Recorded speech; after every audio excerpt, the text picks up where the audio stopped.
मुअज़्ज़ज़ ख़वातीन व हज़रात, अस्सलामु अलैकुम। नाज़रीन, वक्त और हालात का आपस में गहरा ताल्लुक है। जब वक्त बदलता है तो हालात भी बदल जाते हैं, और जब हालात बदल जाते हैं तो साथ वक्त भी बदल जाता है। और शायद अब इसी तनाजुर में पूरी दुनिया के हालात पलटा खा चुके हैं और हर गुजरने वाला लम्हा एक नया इंकशाफ करता हुआ नजर आता है। आज की वीडियो में चंद अहम खबरों में खासे हालात बदलते हुए नजर आ रहे हैं, और एक बार फिर सऊदी अरब, भारत और पाकिस्तान में थनती हुई नजर आ रही है। आज की इस अहम वीडियो में कुछ अहम इंकशाफात ज़ेरे बहस रहेंगे। पहला ये कि भारतीय चीफ ऑफ आर्मी स्टाफ के सऊदी अरब के दौरे से पहले ही जनरल राहील शरीफ ने अपनी तैयारी मुकम्मल कर ली। दूसरी तरफ मौजूदा चीफ जनरल बाजवा और इमरान खान का मोहम्मद बिन सलमान को अहम पैगाम कि होश के नाखून लो, भारत हमारा दुश्मन है। सऊदी अरब ने आगे क्या जवाब दिया, इस पर भी वजाहत करेंगे। भारत के चीफ MM नरवाने का पहला सऊदी अरब का दौरा अनकरीब मुतवक्का है, और इस दौरे की वजह से साबका आर्मी चीफ ने क्या तैयारियां की हैं और वजीर खारजा शाह महमूद कुरैशी ने जनरल बाजवा इमरान खान का क्या पैगाम सऊदी अरब एम्बेसडर को पहुंचाया है, इस सब का जायजा लेने की कोशिश करते हैं। लेकिन इससे कबल अगर अभी तक आपने हमारा चैनल सब्सक्राइब नहीं किया तो हमारे चैनल को सब्सक्राइब कर लें और बेल आइकन को क्लिक कर लें ताकि आपको तमाम मालूमात पर मबनी वीडियो से मिलती रहें। मुअज़्ज़ज़ ख़वातीन व हज़रात, पाकिस्तान के साबका चीफ जनरल राहील शरीफ ने अपनी सर्विस के दौरान जो कारनामे सर अंजाम दिए किसी से ढके छुपे नहीं हैं। उन्हीं के मंसूबों की वजह से भारत को पसपा होना पड़ा था। उन्होंने फौज को मजबूत करने के लिए जो इकदामात किए उनसे कतई नजर उन्होंने जो भारतीय नेटवर्क का पाकिस्तान में सफाया किया उसकी मिसाल नहीं मिलती। न सिर्फ दहशत गर्दों को बल्कि उनके सपोर्टर्स को भी वो सबक सिखाया कि सारी जिंदगी याद रखेंगे। जब वो पाकिस्तान फौज के चीफ के ओहदे पर तैनात हुए तो उन्होंने भारत को खुल्लम खुल्ला पैगाम दिया था कि तुम्हारा पाकिस्तान के साथ पंगा लेना अपनी मौत को दावत देना है।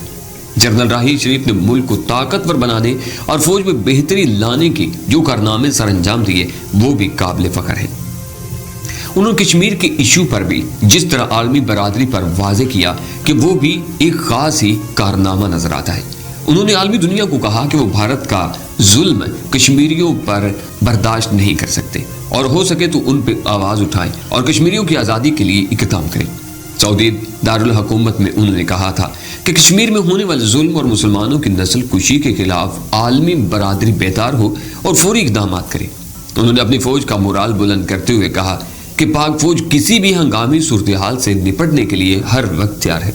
उन्होंने इमरान खान की खिदमत को भी सराहा और कहा कि वो मुल्क को तरक्की के रास्ते पर डालने की अच्छी कोशिश कर रहे हैं।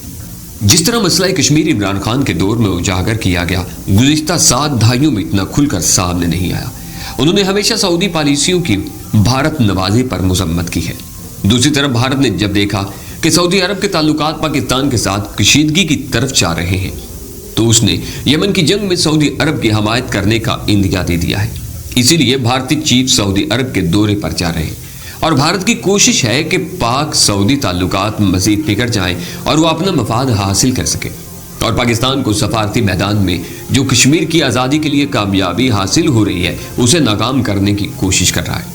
जैसा कि OIC में पाकिस्तान के मुवक्किफ की पजीराई हुई है और मसला कश्मीर के हवाले से भी पाकिस्तान के मुवक्किफ को सराहा गया है।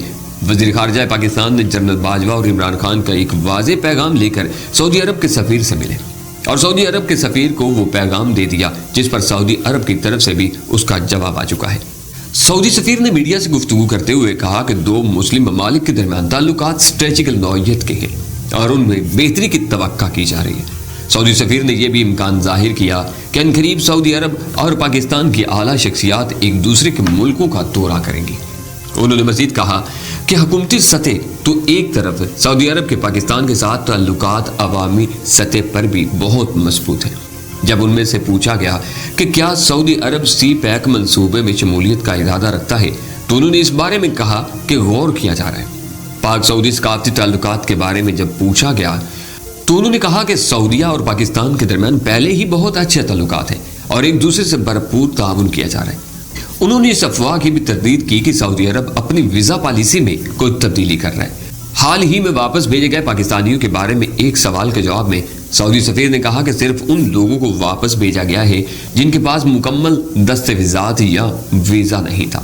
انہوں نے مزید کہا کہ اس طرح کے واقعات معمول کے مطابق ہوتے رہتے ہیں اور دنیا کے ہر ملک میں ایسا ہوتا ہے کہ ناجائز راستوں سے آنے والے مسافروں کو واپس بھجوا دیا جاتا ہے۔ انہوں نے کہا کہ سعودی عرب کی بھی یہی پالیسی ہے، جن کے پاس اقامہ اور ویزا ہوتا ہے انہیں واپس نہیں بھیجا جاتا۔ اس ساری گفتگو کا پس منظر یہ ہے کہ سعودی اور پاکستان کے درمیان تعلقات کو ختم کرنے کی ایک ادنا سی کوشش تھی۔ یہ بھی کہا گیا کہ پاکستان کی سیکیورٹی اور تحفظ کے لیے سعودی عرب کسی اور ملک کو پاکستان کے مقابلے میں کھڑا نہیں کرے گا۔ جنرل راحیل کی کوشش ہے کہ وہ سعودی عرب کو اس بات پر قائل کریں کہ بھارت سے کسی قسم کا دفاعی معاہدہ وہ نہ کرے، کیونکہ بھارت کی دہشت گردی اور منافقت پوری دنیا پر عیاں ہے۔ اقوام متحدہ نے بھی بھارت کو دہشت گردوں کی صف اول میں لا کھڑا کیا ہے اور کہا ہے کہ دہشت گردی کے فروغ میں بھارت کا بڑا ہاتھ ہے۔ اس صورتحال میں اگر سعودی عرب نے بھارت کے ساتھ دوستی کی پینگیں بڑھائی تو یہ سعودی عرب کے لیے بہت بڑا نقصان ہوگا۔ اس سلسلے میں پاکستان کی طرف سے سعودی حکام کو پیغام پہنچایا گیا ہے کہ حرمین شریفین کی جو حفاظت پاکستان کر سکتا ہے کوئی اور ملک اس کا متحمل نہیں ہو سکتا، اور وہ بھی ایک کافر ملک سے ایسی توقع بے بنیاد ہے۔ جاپان کے ایک اخبار نے اپنی خبر میں کہا ہے کہ پاکستان کو ترکی، ایران اور ملیشیا گروپ میں شامل ہونے کی وجہ سے مشکلات کا سامنا کرنا پڑ رہا ہے۔ اس نے مزید لکھا کہ سعودی عرب نے پاکستانیوں کے ورک ویزے پر پابندی لگا دی ہے۔ یہاں یہ بھی یاد رہے کہ عرب ممالک سے پاکستان کو دھمکیاں مل رہی تھیں کہ اگر پاکستان نے اسرائیل کو تسلیم نہ کیا تو اس کے خطرناک نتائج کا ذمہ دار بھی پاکستان خود ہوگا، لیکن پاکستان نے واشگاہ فی الفاظ میں اسرائیل کو تسلیم نہ کرنے کا اعلان کر دیا تھا، اور اب عالمی طور پر یہ اطلاع گردش کر رہی ہے کہ سعودی عرب سمیت اسرائیل اور صہیونی طاقتیں پاکستان کے در پہ آزار ہیں۔ عرب امارات نے اسرائیل کے 50,000 شہریوں کے لیے نئے سال کی تقریبات منانے کے لیے ویزے جاری کر دی ہیں، اور اسرائیلی شہری عرب کے علاقوں میں اپنے جھنڈوں کے ساتھ موج مستی میں گھومتے دکھائی دیتے ہیں۔ یہ بھی بتاتے چلیں کہ ایک اور خلیجی ملک نے پاکستان کے خلاف فیصلہ کر لیا ہے اور اس کی وجہ اسرائیل کو تسلیم نہ کرنا ہے۔ سلطنت عمان کے پاکستان کے ساتھ بہت اچھے تعلقات ہیں، اور اس کے حالیہ اعلامیہ کے مطابق اس نے عمان آنے والے مسافروں اور سیاحوں کے لیے انٹری فری ویزا کی سہولت کا عندیہ دے دیا ہے، اور جن ممالک کو یہ سہولت دی گئی وہ بنا ویزے کے عمان آ سکتے ہیں۔ ان میں یورپی یونین، جنوبی امریکہ، برازیل، ارجنٹائن، کولمبیا، وینزویلا وغیرہ شامل ہیں۔ دوسری فہرست میں جاپان، تھائی لینڈ، جنوبی افریقہ، ہانگ کانگ، روس، چین، ارمنائی اور دارالاسلام، ایران، ازبکستان، آذربائیجان، سینیا، بھارت، ویتنام کے علاوہ دیگر عرب ممالک بھی شامل ہیں۔ لیکن افسوس کی بات یہ ہے کہ عمان نے یہ سہولت پاکستان کو فراہم نہیں کی، جس سے اندازہ ہوتا ہے کہ سارا عرب علاقہ اس وقت پاکستان کے خلاف اسرائیل کی حمایت کر رہا ہے۔ پاکستان کو بھی اپنی خارجہ پالیسیوں میں تبدیلی لانی ہوگی کہ کون سے ملک ہمارے مخلص دوست ہیں اور کون سے منافق، اور منافقوں سے پیچھا چھڑانا ہوگا اور مخلصوں سے دوستی اور تعلقات کو مزید بہتر کرنا ہوگا۔ معزز ناظرین گرام، مسلمانوں اور آپس میں بھائی چارے میں جو پھوٹ ڈالی جا رہی ہے وہ ہمیشہ سے غیر مسلم طاقتیں کرتی آ رہی ہیں۔ آج بھی اگر پاکستان، سعودیہ اور عمان کے درمیان تعلقات خراب ہو رہے ہیں تو اس کے پیچھے دشمن ممالک کا ہاتھ ہے۔ اللہ کریم ہم سب کو اپنے حفظ و امان میں رکھے۔ اگر آپ کو آج کی ہماری ویڈیو پسند آئی ہے تو ہماری ویڈیو کو لائک کیجیے اور اپنے دوستوں کے ساتھ شیئر کیجیے۔ انشاءاللہ نئی ویڈیو تک پھر آپ سے ملاقات ہوگی۔ اللہ نگہبان۔